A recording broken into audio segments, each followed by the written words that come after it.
quand l'esprit de vérité sera venu. Il vous conduira. Bonjour et bienvenue à cette nouvelle série d'enseignements pour tous ceux-là qui ont la grâce et le privilège d'être en train de m'écouter. Je voudrais parler d'un thème assez important que le Saint-Esprit a mis profondément dans mon cœur. Étant pasteur depuis plusieurs années aujourd'hui, et après avoir constaté que le christianisme est comme un fardeau pour certains, en priant et en réfléchissant, l'Esprit de Dieu m'a permis de comprendre ceci et je voudrais le partager avec nous. C'est une série d'enseignements que nous allons avoir le privilège de recevoir sur le thème « Vis le christianisme, ne le subis pas ». Beaucoup subissent le christianisme. Qu'est-ce que j'entends par subir le christianisme? Beaucoup ne vivent pas la vie normale qu'un enfant de Dieu est supposé vivre. Nous vivons comme des mendiants, nous vivons comme des esclaves, pourtant nous sommes des rois, pourtant nous sommes les enfants de Dieu, pourtant nous sommes, n'est-ce pas, les fils du Dieu très haut, du Dieu tout-puissant, à qui appartiennent toutes choses, l'or et l'argent. Naturellement, étant le fils du Dieu très haut, du Créateur de toutes choses, nous étions supposés être ceux-là vers qui les gens accourent, vers qui les gens viennent demander de l'aide et du secours. Mais nous réalisons que sur le domaine matériel, sur le domaine financier, nous sommes extrêmement dans un manquement qui ne dit pas son nom.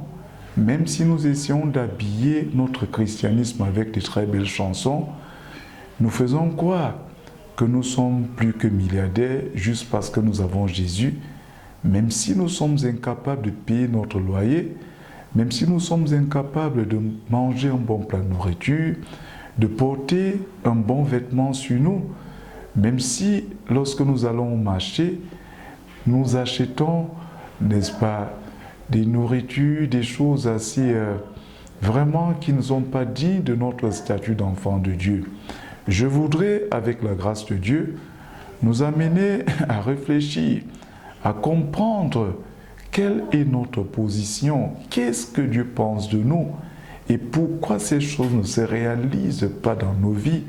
Et je veux croire que si nous le comprenons, notre christianisme, je vous assure, va prendre un nouveau départ et fera en sorte que ceux qui ne connaissent pas le Seigneur, nous voyons vivre une vie abondante, commencent à désirer suivre notre Seigneur et Sauveur Jésus.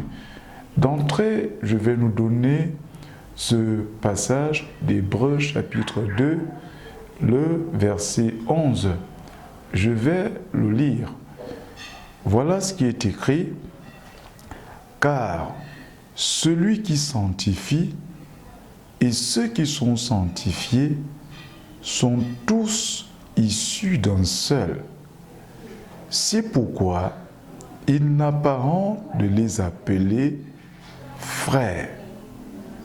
Voilà un verset assez puissant. Le verset nous dit, il y en a un qui sanctifie, il y en a qui sont sanctifiés. Et celui qui sanctifie, c'est qui? Celui qui sanctifie, c'est le Père. Et ceux qui sont sanctifiés, c'est qui? C'est nous qui avons reçu Jésus dans notre vie comme Seigneur et Sauveur personnel.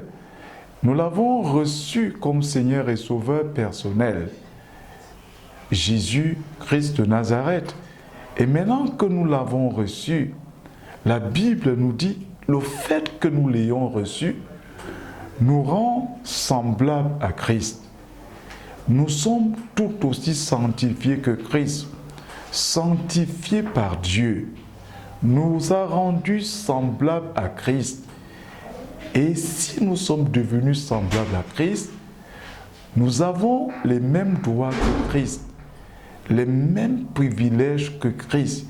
Il dit ceux qui sont sanctifiés et celui qui sanctifie sont tous issus d'un même Père. Jésus et nous, nous sommes sanctifiés. Nous sommes sanctifiés. Et parce que nous sommes tous sanctifiés, nous avons les mêmes droits, nous avons les mêmes privilèges. Dieu a le même regard sur nous qu'il avait sur Jésus.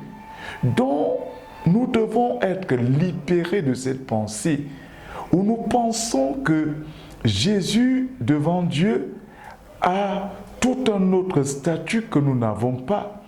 La Bible nous déclare, et l'apôtre Jean, quand il le dit une chose qui est extrêmement importante. Tel il est, tel nous sommes, tel Jésus est, tel nous sommes, tel je suis. Et le diable réalise l'exploit de nous tromper, de nous faire croire que nous ne sommes pas comme Jésus. Et tous nous fonctionnons sur la base de ce mensonge. Regardons ce que Jean chapitre 1, le verset 11 et 12 dit.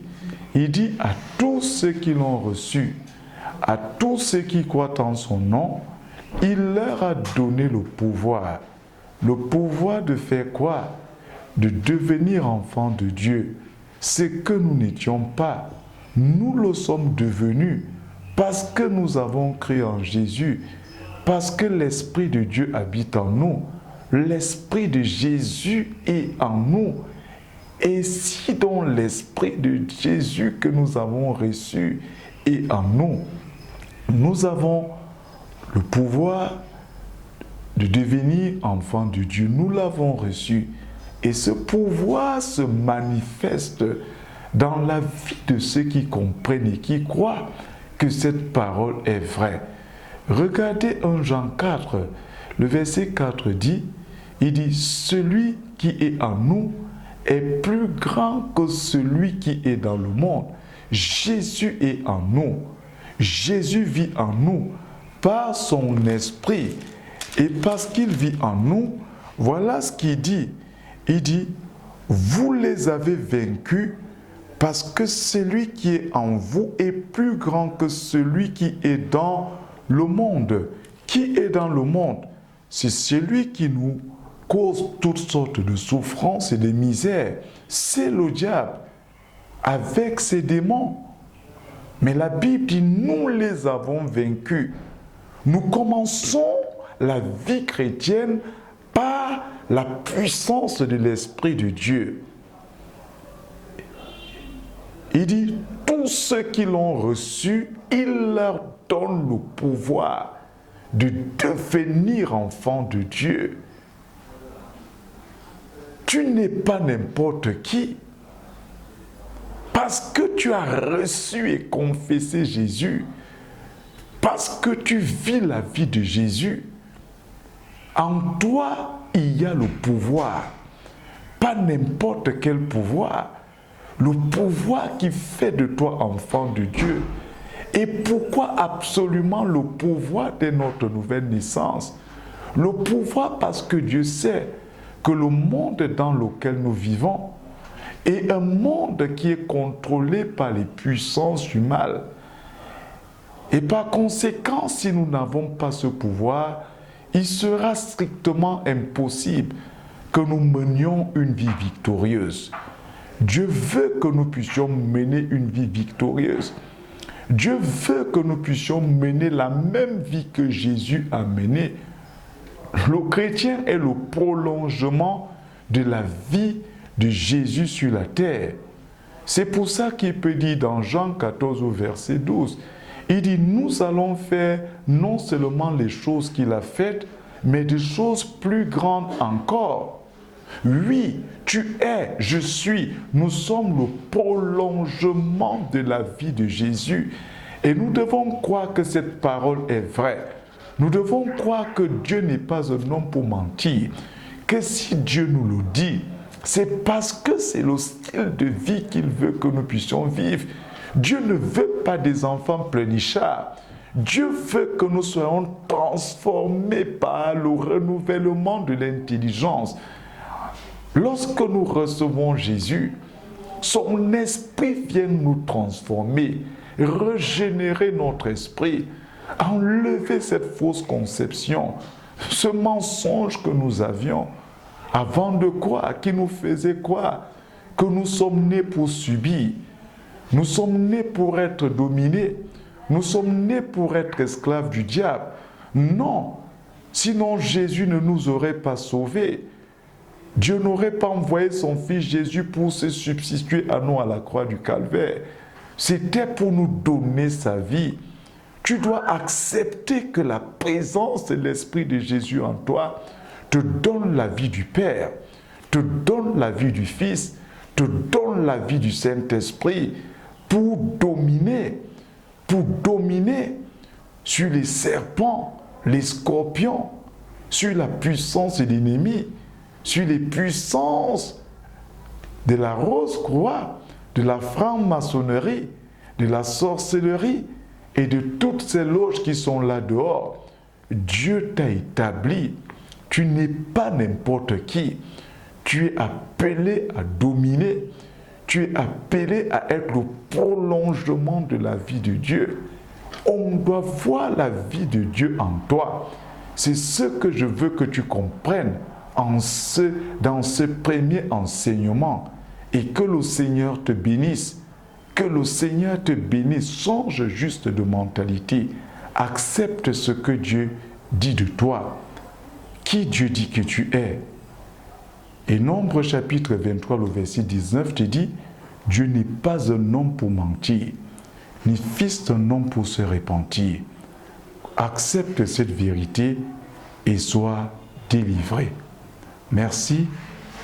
Le prochain enseignement, c'est pour bientôt. Que Dieu te bénisse. Amen. Sois plus que vainqueur, manifeste la victoire de Jésus. Amen.